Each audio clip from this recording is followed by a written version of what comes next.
Barakata Yahweh, Barakata Yoshai, Barakata Yahweh, Barakata Yoshai, Barakata Yahweh, Barakata Yoshai.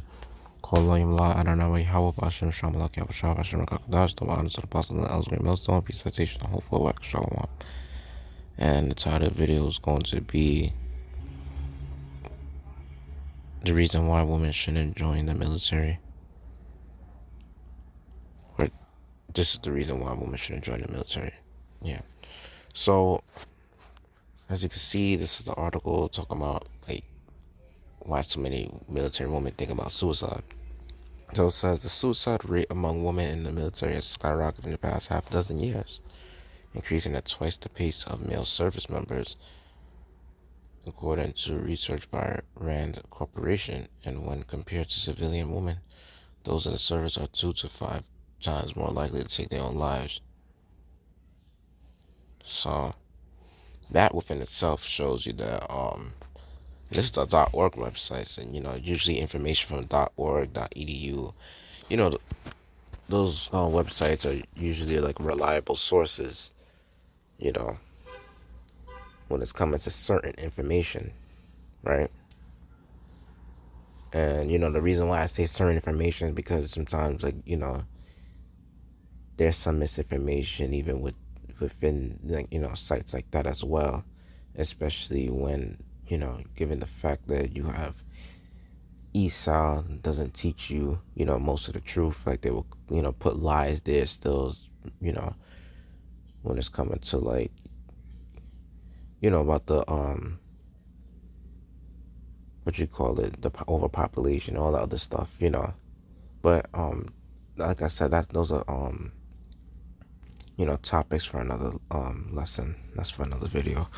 But for the most part, yeah.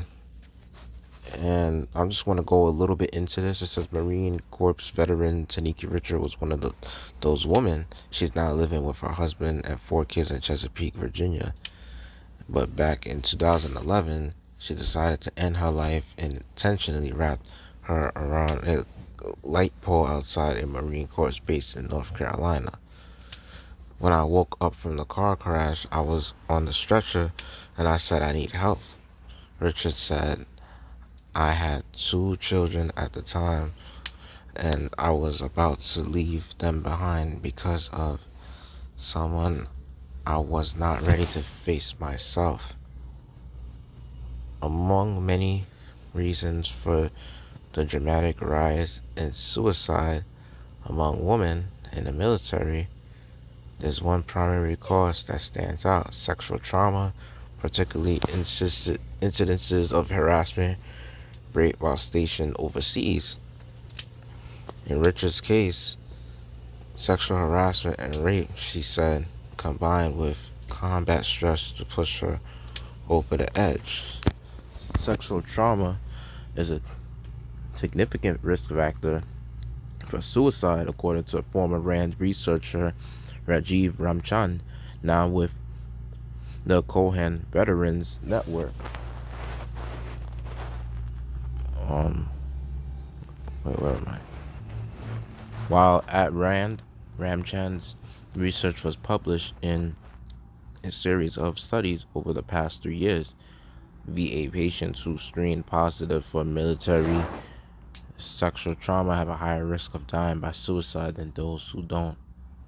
According to the VA, 1 in 4 women in the service are victims of sexual trauma. Ramchand said the number is likely is low because of the stigma and possible consequences associated with reporting military sexual trauma. So it could probably be underreported. This is Antoinette Wallace, a National Guard veteran, said she was sexually assaulted by her superior officer during her 2005 active tour of duty in Iraq. Trauma of war was difficult and unexpected, she said, but she couldn't recover after being raped and assaulted by a fellow soldier. When you're in basic training, they always tell you guys have each other's back. You can always count on your battle buddy, Wallace said. Yet the person who betrayed me the most was the one wearing the same uniform as me. Yup. They're on the same team as you too. You best believe that. But hey, man, You women, y'all think y'all equal to a man. This is what y'all gotta go through at the end of the day. Y'all think y'all could do whatever a man could do, so, you know, this is what y'all gotta go through. You know, there's a reason why the scriptures tell you that there's a certain way you have to conduct yourself as a woman, and there's a certain thing that you have to do. Just because Esau changed things to his liking, just because he don't want to follow the ways of the Heavenly Father, doesn't mean that you should follow along with Esau. Oh, Slakia. Doesn't mean that you should follow along with Esau's ways, you know? And this is the things that you should be hearing about. Like, you got soldiers that there will be stories about them raping the woman that's on duty, and they'll get away with it, you know? And obviously, you best believe it's most of the times, Edomites that be doing these things, because, when you have the certain skin color, and most of all, you're Edomite, you get away with these things, you know? And this one right here says, watching the Twin Towers fall. And Wallace says an energetic Brooklyn accent, words come spilling out as if they can't get out of her mouth fast enough. She was fun, loving, gregarious high school senior, but that carefree life changed on September 11th, 2001. The school windows of Staten Island looked across the water at the World Trade Center. She and her classmates heard the planes hit and watched the towers collapse. Antoinette Wallace, near her former high school on Staten Island, where she and her classmates saw the Twin Towers fall just across the Hudson River. The first tower fell, and we were like, oh my God, she said. And the second tower fell. That broke us. We thought this is just crazy. We can't even believe this is happening.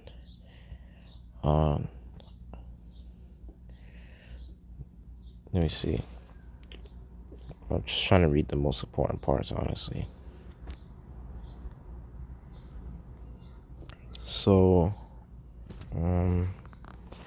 right here, since she described it as a game changer, she wanted to basically join the military to honor the lives of those that were lost in that day. And this is the part that she pretty much when she got violated. It said, with the full force of teenage scrutiny, she signed up with the National Guard for 4 years. She said she enjoyed it. In particular, Wallace appreciated the routine and discipline the military provided, but in 2005, things changed. She was on active duty tour in Iraq for Operation Iraqi Freedom. She and her unit were stationed near Tikrit, Saddam Hussein's hometown. Wallace had worked out at the gym. Her boyfriend wasn't with her, and night was falling, so she was thankful when her trusted superior officer offered to walk her home. He forced her into an alleyway, she said, and raped her. She didn't tell her friends, her boyfriend, or her commanding officer, she said, because the military is such a small town, especially overseas. Everybody knows everybody. And as a woman in service, Wallace knew she'd be ostracized if she lodged a complaint, especially against her superior officer, so she remained silent, and to avoid him, she stopped going out. Just because numb, I became a shell of a person, Wallace said. As people started to see me withdraw a little, I lost a lot of weight. I was just falling apart. Wallace hoped and prayed everything would be okay once she got back to the United States, but when she got home, pain and grief swamped her.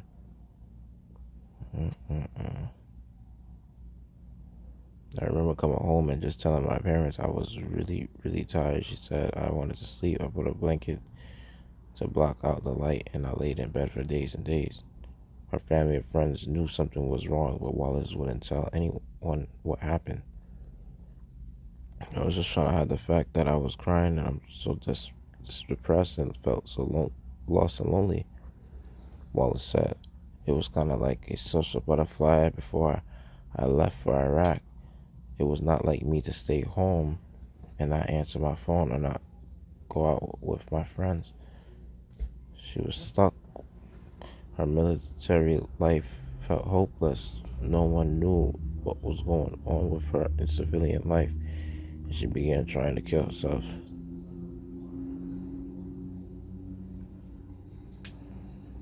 Um, my go-to was trying to self-numb, alcohol, prescription pills, a fistful of pills, and if it worked, it worked, and if it didn't, I would just try again. A couple of times, she said, she got close. It became routine for her mother to rush her unconscious to the ER. So many times I was at a point I would just wake up in the ER thinking, what am I doing here? While it's set, I wouldn't even remember getting here. Would turn it all around for her. Wallace said she asked for her parents' help. Basically, I crawled into my bed with them one night after work and just told them I just couldn't go on anymore, that I just didn't want to wake up the next day. For 2 months, Wallace said she spent every night sleeping between her parents until they could get her into an inpatient VA program for sexual trauma, specifically military sexual trauma, or MST as it is known in the service. Just overwhelmed. Researchers now identify MST as the biggest factor driving the spike in suicide risk for women veterans, according to Ramchan. Combat post-traumatic stress disorder and other factors contribute to military suicide among women, just as they contribute to suicide among men, he said. Sexual trauma is the one thing, Ramchan said, that can account for the faster rising incidence of suicide among women in the service compared to men. To get at the root cause of why so many women in the service think about suicide, Ramchand's research team talks to the responders of the Veterans Crisis Hotline to document why women were calling, why they were in a crisis, if they might be receptive to the services. So yeah, that's it on that. I could read the rest of the article if y'all want. Okay, found some significant evidence somewhere around here. Yep. Okay. So it says the suicide rate among female veterans is also rising by 61% between 2005 and 2017, compared with a 43% increase among male vets, according to the VA study. While male veterans are still more likely than female veterans to attempt suicide, female vets have a suicide rate 2 times higher than their female civilian counterparts.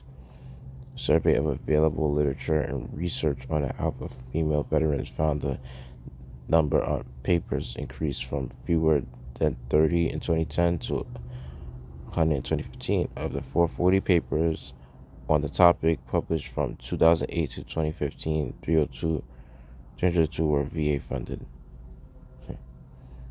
Williams said the new survey does provide important insights on how to support male and female veterans well before a crisis emerges. So, pretty much shows you that the evidence that I found in those two articles, that women do commit suicide way more than men do in the military, because their mind is not supposed to be in they're not supposed, first of all, women are not supposed to be serving the military. They're not supposed to be in any type of job service like that, period. And if anything, the service that they're supposed to be in is catering to their man, cooking and cleaning in the households. That's what they're supposed to be doing. So it took me a little time to find this, but it says right here, 7 things women need to know before enlisting. And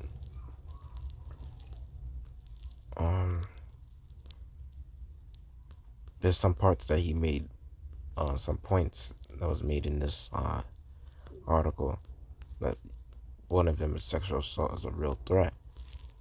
And I should call it,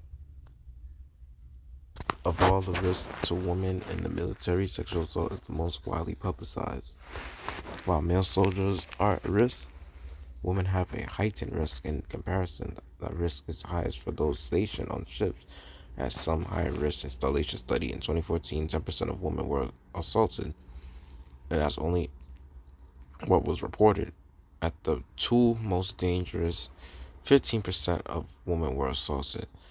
The risk is much lower for most military bases, but because studies are done after the fact, it's impossible to know which bases are the most dangerous currently.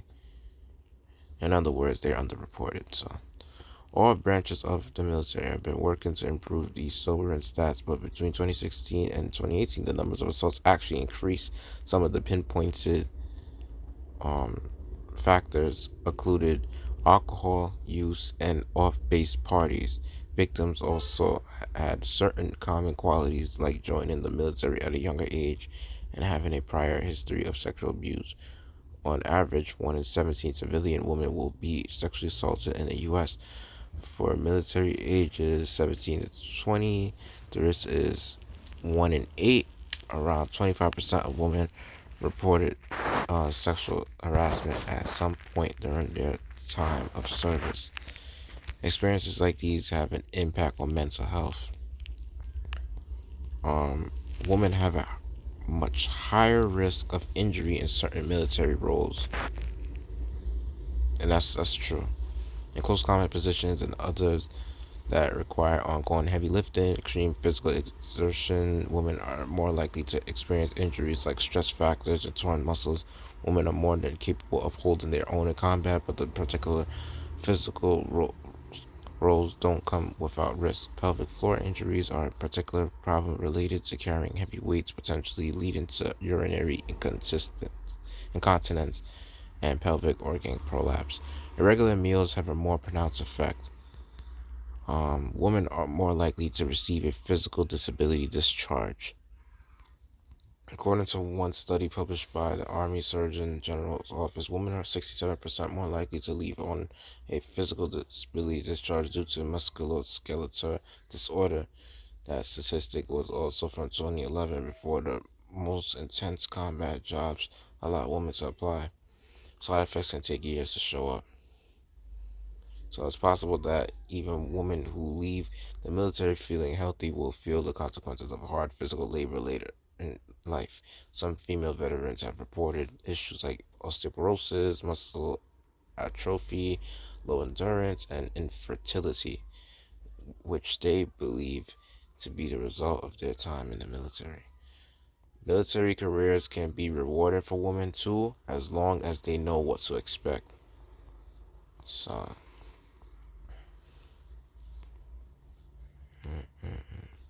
this is the point of this piece is in to tell women they should stay. Well, actually, they should, but for this article, they said they should be aware of these things.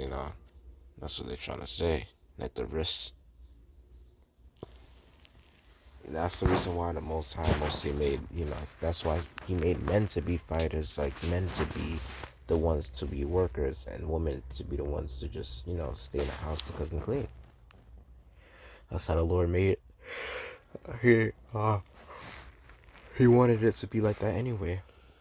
Women shouldn't be in combat, and women shouldn't be involved in working 9 to 5 jobs. Right here it says, with equal opportunity comes equal responsibility. Lowering fitness standards to accommodate women will hurt the army and women.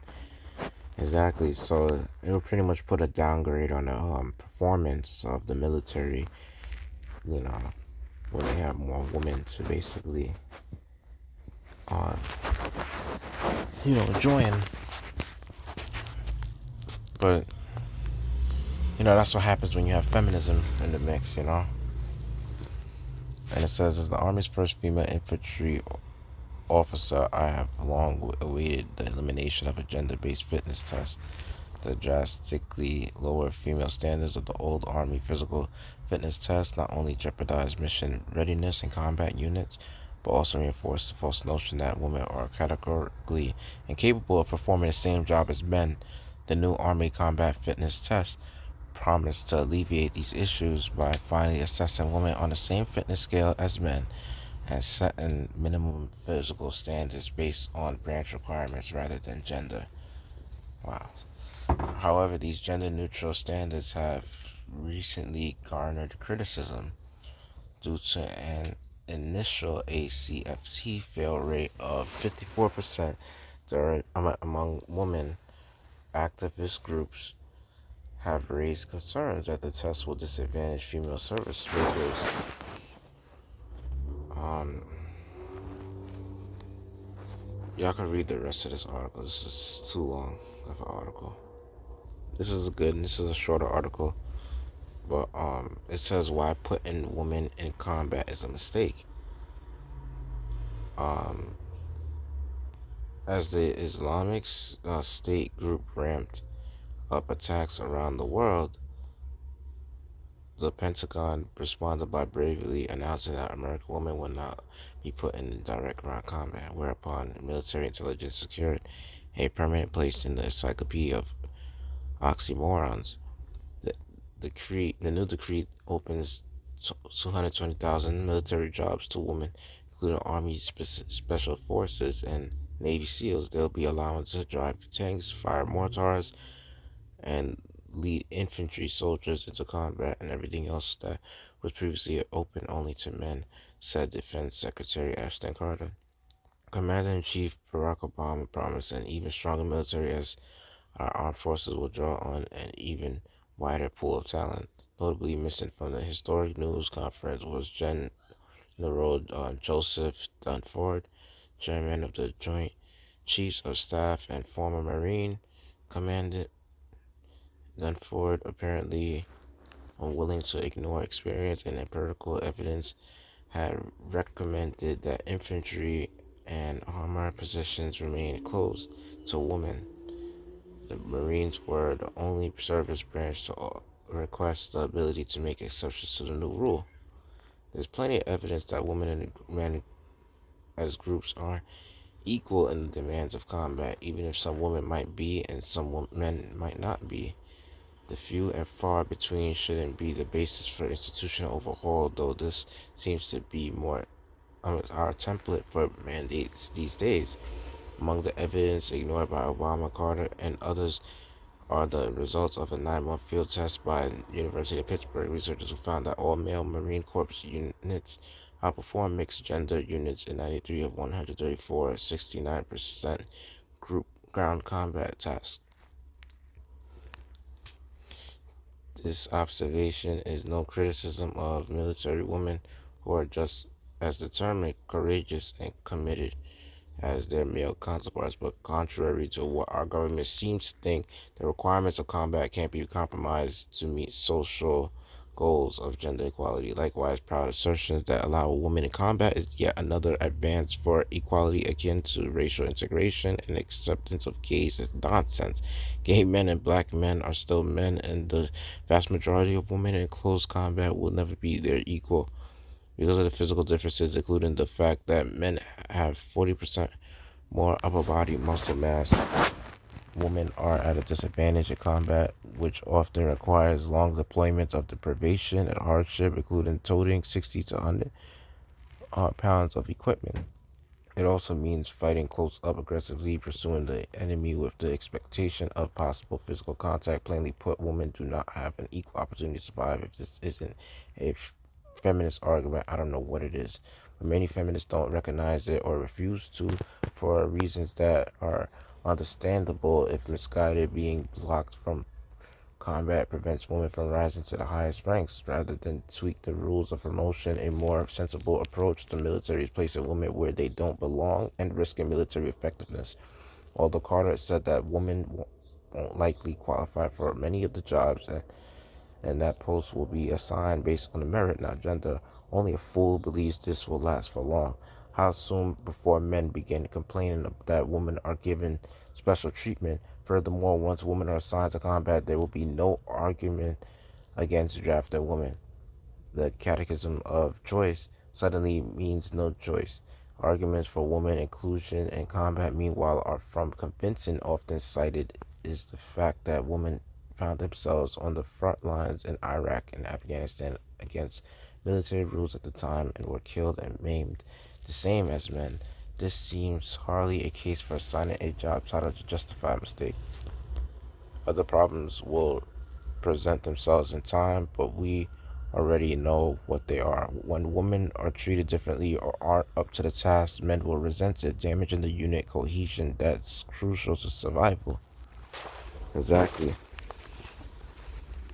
And you know, there shouldn't be a difference between treatment when it's coming to basically being in the military, because everybody has to be pretty much treated the same way. Everybody has to go through the same exercises and stuff like that. Everybody has to basically be up to par, you know, when it's coming to military performance. And when you see women, it's like being in the military for the most part on the average, they're not gonna do the same things as men like all the time, you know. There's certain places where, there's a line that women can't cross between men on average. And it's like, you know, that's why the Most High he's finna bring Jacob's trouble, just to really show you women where y'all stand. So right here it tells you like the role of a woman. So it says, wives, Ephesians chapter 5 verse 22, wives, submit yourselves unto your own husbands as unto the Lord. For the husband is the head of the wife, even as Yasharahla is the head of the church, and he is the savior of the body. Therefore, as the church is subject unto Yasharahla, so let the wives be to their own husbands in everything.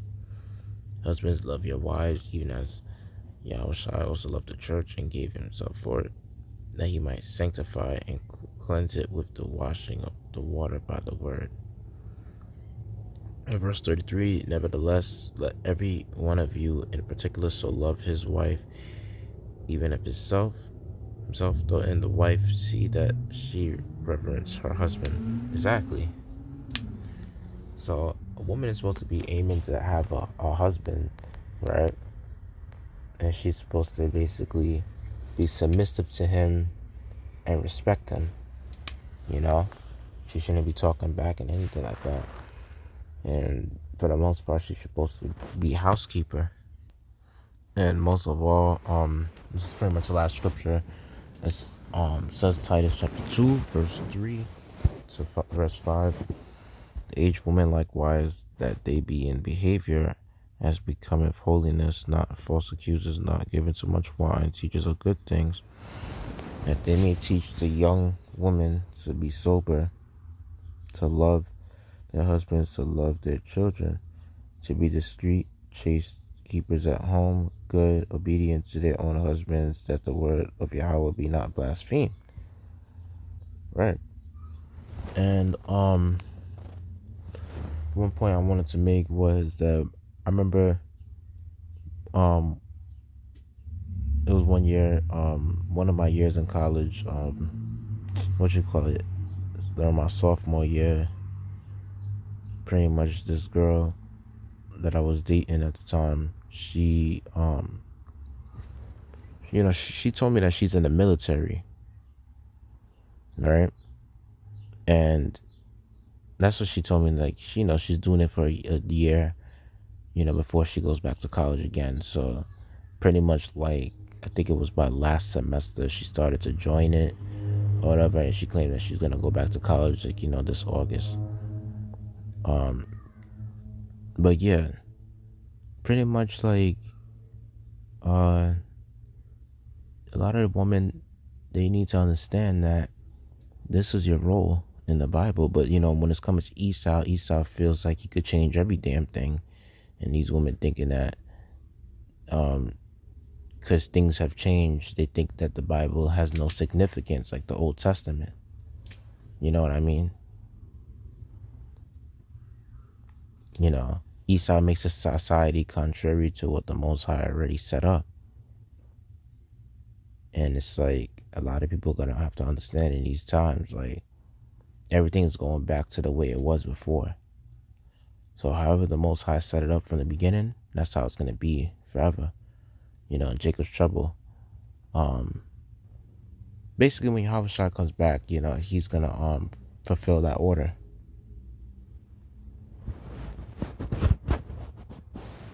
But these women, when it's coming to like feminist women, they don't they have like cognitive dissonance like heavy when it's coming to, you know, topics like this, like, you know, what a woman is supposed to do and what a woman can't do. And they're gonna have to see it for themselves, you know. But I bet you if you was to tell them that as a man, if a woman hits you, you have all rights to punch a woman in the face, like, and beat her up like a man, they're gonna be like, that's a different strength. You know, and this is something my sister was telling me, and I'm like, well, you know, women think that they're so tough, and yeah, if a woman really does hit me, I will beat her up like a man. I will punch her like a man to let her know where she stand, and I'll fuck anybody else up too if they try to jump in. If she try to do some shit like to me, like try to vandalize my stuff, I'll destroy her stuff. You know, I will just violate her stuff the way she violated my stuff. Now, if she attacks me for it, I'm gonna throw her down on the floor. You know, depending on how big she is or whatever, I will use the necessary amount of force. And, you know, and I always keep watching around to see if anybody's gonna jump in to do something and help her out. You know, because my goal is not to attack somebody that attacked me, but I'm gonna defend myself and stand up for myself, so to make sure that you won't do that shit again. So I will use extreme measures and, you know, necessary force if needed. You know, and like we live in a society where, you know, we don't stand on fair grounds, and, you know, and the society ain't fair when it's coming to like dealing with women. So, you know, because of this feminism shit, you have a lot of women that feel like they could do what a man does, but yet they don't want to pay the consequences. You know, they don't want to take the responsibility, so they need somebody, they need some aid to help them become you know, be equal as a man. So they need some like type of support from men so that they could take the responsibility for them. And, you know, you have simps like that, you know, that like to take the responsibility for these stupid ass simple you know, woman. You know, all she needs is a white knight to basically, and then who serves as a white knight? Well, the government and the, you know, for the most part. And then you have the simps, which are the worst. They basically take the responsibility that that woman is supposed to have for her actions, you know? If she do something like try to fight somebody, try to put her hands on a guy, try to hit a guy in his face, and the guy knocks you down with one punch, or maybe not knock you down, but like make, you know, he pretty much gives you a bruise from hitting, you know, for him hitting you back. Now you're gonna have some simps that, what you call it, that don't know her, that will be willing to jump in as a humanitarian like a damn fool. And then you're gonna have, or you may have simps that know her that's gonna jump in either way. And it's like, you see, she don't want to take the responsibility for getting her ass beat for trying to put her hands on you, you know, or trying to do something that would trigger a fight. So yeah. But like I said, you know, Jacob's trouble is just gonna basically it's gonna show where you women, it's gonna show the lines that you women can't cross. Because I mean, in that day, the Lord even said that the mighty men shall cry bitterly in Zephaniah the 1st chapter and Jeremiah 30th chapter. He said that the average man, a man shall travail as a woman. Exactly. And that's if that man don't have the truth. If you don't have the, like, this truth. If the Most High ain't dealing with him, you know, because the Most High only dealing with the elect. So all that shit that you women been watching on TV, like when it's coming to, G.I. Jane, Lara Croft, Kill Bill, Salt, whatever that bitch name is from Resident Evil, and then, what's the other show? Wonder Woman, all that shit, Supergirl, all that feminist things, like, it's gonna look like a joke, It's just all just a, what you call it? It's all just a show at the end of the day. What you see in fucking Hollywood, what you see on TV, is stuff that you women can't, y'all can't do. Y'all gonna have to see that the hard way. And society has conditioned y'all by the stuff that y'all see and pretty much like, brainwashed y'all to believe in that you could do the same things a man could do, and y'all just can't. Because I bet you when you getting raped, you woman can't fight certain men off of you like how a man could. But